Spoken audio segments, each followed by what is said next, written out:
देखो बेटा, prove that क्या प्रूव करना है आपको? Tangents drawn at the end points of a code, किसी कोड के एंड पॉइंट से टेंजेंट ड्रॉ की गई है। ये आपका सर्कल है, ये आपका सर्कल है, सर्कल में ये सेंटर है, सेंटर से पास करेंगे तो डायामीटर बन जाएगा। लेकिन अगर उसी को सेंटर से अलग है, देखो ये अब कोड है, कोड के एंड पॉइंट से, ये कोड्स के एंड पॉइंट्स हैं। Prove that tangents drawn at the end points of a code of a circle, circle की कोड के एंड पॉइंट से टेंजेंट ड्रॉ की गई है। Make equal angle with the code, वो कोड्स के साथ कैसे एंगल फॉर्म कर रही है? Equal angle. तो इस थ्योरम को प्रूफ करेंगे हम कॉन्ग्रुएंसी कंडीशंस के साथ। ठीक है, कैसे प्रूफ करेंगे? ये एंगल इक्वल कैसे करेंगे? जो सेंटर में जो साइड है वो कैसी है? कॉमन है दोनों ट्रायंगल के अंदर, एक ट्रायंगल ये और सेकंड ट्रायंगल आपका ये है। इस ट्रायंगल में और इस ट्रायंगल में ये वाली साइड कॉमन है, ये लेंथ ऑफ टेंजेंट्स है, किसी एक्सटर्नल पॉइंट से दोनों लेंथ इक्वल होंगी। ठीक है, उसके बाद इसके अंदर ये वाले जो एंगल्स होते हैं वो भी इक्वल होंगे। लिख देना, ये भी दोनों एंगल्स इक्वल होते हैं, ये चीज इक्वल होती है और ये सेंटर से हैं, ये वाले दोनों एंगल इक्वल हैं। तो इसको प्रूव करेंगे एस ए एस से, थ्योरम प्रूफ हो जाएगा। ये दोनों ट्रायंगल आपके कॉन्ग्रुएंट हो जाएंगे एस ए एस प्रॉपर्टी से, और C P C T congruent part of corresponding triangle, उससे आपके दोनों एंगल्स इक्वल शो हो जाएंगे। क्लियर हो गया है? 2 मार्क्स में ही आएगी थ्योरम, 2 या 3, इससे ज्यादा मार्क्स के अंदर नहीं है। तो प्रूफ को लिमिटेड ही रखना है, ज्यादा बड़ा उसको एक्सटेंड नहीं करना है, टाइम लिमिटेड होता है। केस स्टडी के अंदर टाइम बहुत ज्यादा लगता है, क्योंकि अभी जो केस स्टडी आप लोगों ने करे हैं पेपर के अंदर, वो फिर भी आपने कहीं ना कहीं पढ़े होंगे, तो वही आपके एग्जाम में आए हैं। लेकिन जब बोर्ड के अंदर आएंगे वो केस स्टडी आपके अननोन होंगे, आपने पढ़ भी नहीं रखे होंगे, उनको पहले पढ़ोगे, उनको अंडरस्टैंड करोगे, उसमें टाइम लगता है। क्वेश्चन तो फिर भी आपके एनसीईआरटी के मिलेंगे, यूकेयू आपको कहीं ना कहीं एग्जांपल्स कर देंगे, केस स्टडी में टाइम लगेगा, तो टाइम को सेव करके चलना है। लिमिटेड प्रूफ करने होते हैं, 2-3 मार्क्स के जो क्वेश्चंस होते हैं, ज्यादा बड़े प्रूफ करने की जरूरत नहीं होती है, और ये 5 मार्क्स में आएगी नहीं थ्योरम। उससे नेक्स्ट देखो, ये है आपकी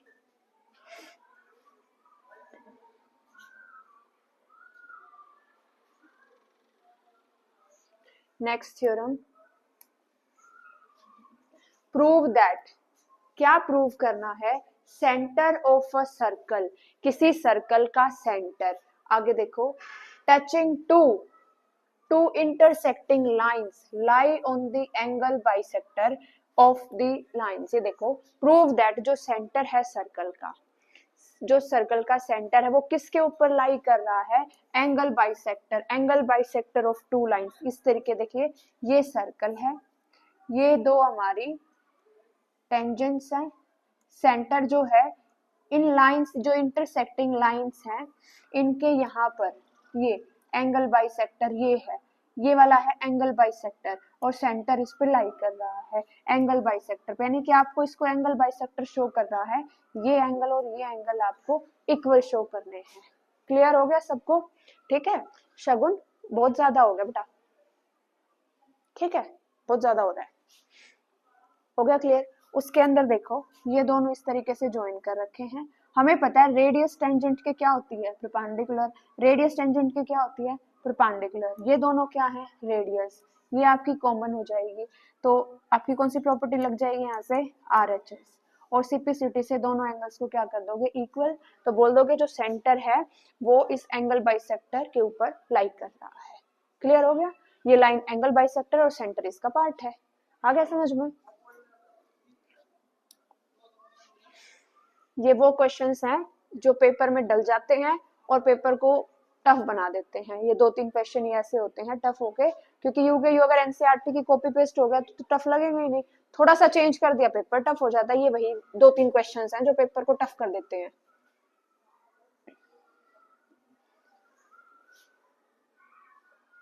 ये वाली थ्योरम होगी ना? ये भी होगी है थ्योरम, ये वाली भी करा दी है मैंने। ये वाली देखो,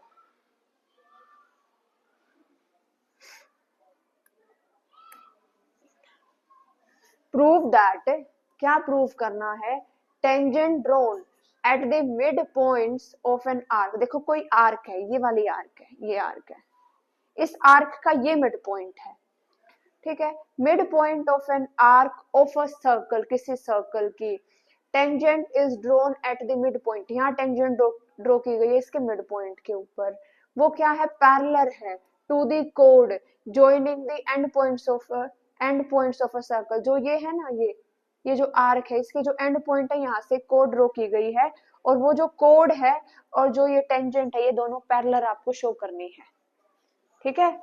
फिगर में दोबारा दिखा रही हूँ, ये कोड और ये टेंजेंट आपको पैरेलल शो करनी है। पैरेलल शो करने के दो तरीके हैं, या तो ऑल्टरनेट एंगल्स को इक्वल दिखा दो, या करस्पॉन्डिंग एंगल्स को इक्वल दिखा दो। समझ में आ गया सबको? तो यहाँ पे हम क्या करेंगे, इस लाइन को आगे प्रोड्यूस कर देंगे। अब ये अगर मिड पॉइंट है, तो ये जो कोड है, ये कोड में ये जो कोड बन गई, तो ये दोनों पार्ट आपस में कैसे हो जाएंगे, इक्वल। ओके, ये तो जो छोटे छोटे ट्रायंगल बन रहे हैं आपके, ये बीच वाली साइड क्या है, इनमें कॉमन है, ये दोनों क्या है, रेडियस है, कौन सी प्रॉपर्टी से कॉन्ग्रुएंट हो गए, एस। सीपीसिटी से ये वाला एंगल और ये वाला एंगल क्या हो जाएंगे, इक्वल। मान लो एक एंगल 1 है और एक एंगल 2 है, सीपीसिटी से इक्वल कर दिए, और दोनों का सम भी कितना आ जाएगा, 180, क्योंकि स्ट्रेट लाइन के ऊपर है, लीनियर पेयर बन रहा है, क्लियर हो गया। और इक्वल है तो twice of angle 1 is equals to 180 degree.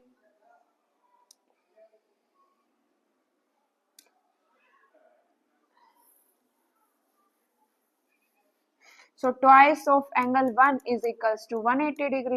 Angle 1 कितना आ जाएगा आपका, 90 डिग्री, 2 भी क्या हो जाएगा, 90 डिग्री। तो ये दोनों एंगल आपके 90 डिग्री हो गए हैं, ठीक है। और हमें ये पता है रेडियस टेंजेंट के क्या होती है, परपेंडिकुलर। तो ये भी 90 और ये भी 90, ये दो लाइंस हैं, ये 90 ये 90, करस्पॉन्डिंग एंगल्स इक्वल हो गए हैं, तो लाइन क्या बन जाएंगी, पैरेलल। थ्योरम क्लियर होगी?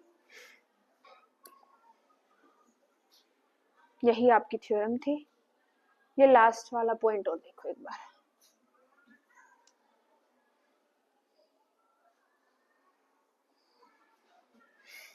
प्रूव दैट, क्या प्रूव करें, इन टू कोसेंट्रिक सर्कल। सबसे पहले आओ, कोसेंट्रिक सर्कल क्या होते हैं, को सेम, सेंटर सेंटर, मतलब जिनका सेंटर सेम हो उसको क्या बोलते हैं, कोसेंट्रिक सर्कल। तो कोसेंट्रिक सर्कल जिनका सेंटर सेम हो, circle the code of the larger circle, जो बड़े वाला सर्कल है उसके जो कोड है, code of a circle which touches the smaller circle, वो छोटे वाले सर्कल को टच कर रही है। तो बड़े वाले की कोड छोटे वाले की तो टेंजेंट बन गई ना, ठीक है, छोटे वाले को टच कर रही है, is bisected at a point of contact. तो जो पॉइंट ऑफ कॉन्टेक्ट है उसके ऊपर वो बाइसेक्ट हो रही है, मतलब ये छोटा सर्कल है, ये बड़ा सर्कल है, दोनों का सेंटर सेम है, और यहाँ पर एक ये बड़े वाले सर्कल की तो ये कोड है और छोटे वाले की टेंजेंट है। इस पॉइंट ऑफ टेंजेंट पे ये बाइसेक्टेड हो रही है, मतलब इक्वल पार्ट्स में ब्रेक हो रही है। तो हमने इन पॉइंट्स को ऐसे करके ज्वाइन कर दिया, ज्वाइन करने के बाद इस पॉइंट को यहाँ से मिला दिया। हमें ये पता है ये हमारी क्या है, रेडियस है, रेडियस टेंजेंट के क्या होती है, परपेंडिकुलर होती है। अब ये दोनों क्या है, हमारी रेडियस है, और ये रेडियस हो गई, और ये दोनों साइड्स हमारी इक्वल हो गई हैं।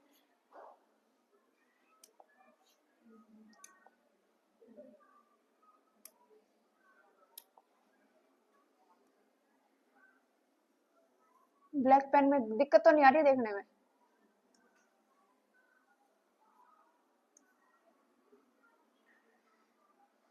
ये हमारी कोड है, ये सेंटर से इस पे परपेंडिकुलर डाल दिया गया है, ये 90 डिग्री, ये 90 डिग्री, ये कॉमन है, ये रेडियस, ये हाइपोटेन्यूज हो गया बेटा, ये कोई साइड होगी, ये 90 डिग्री। कौन सी प्रॉपर्टी होगी आपकी, आरएचएस। कौन सी प्रॉपर्टी होगी, आरएचएस। आरएचएस से ये आपकी दोनों ट्रायंगल कॉन्ग्रुएंट हो गए, और दोनों ट्रायंगल कॉन्ग्रुएंट हो गए तो सीपीसिटी से क्या कर दोगे, this side is equal to this side. इसका मतलब जो ये कोड है ये बाइसेक्टेड होगी ना इस पॉइंट ऑफ कांटेक्ट पे, ठीक है, पॉइंट ऑफ कांटेक्ट समझ में आया क्या होता है? क्या होता है पॉइंट ऑफ कांटेक्ट शगुन, बता। क्या टच होती है? लाइन, कौन सी लाइन? बोलो। टेंजेंट, जहां पे टेंजेंट टच करते हैं उसको क्या बोलते हैं? Point of contact. सारी थ्योरम्स क्लियर होगी आपको? ठीक है, ये आपका थ्योरम वाला पार्ट तो यहाँ पे क्लियर हो गया है। अब नेक्स्ट में स्टार्ट करेंगे प्रीवियस ईयर के एमसीक्यू 2019 से लेके 2025 तक के। क्लियर हो गया सबको? ठीक है, इसमें जितने होंगे वो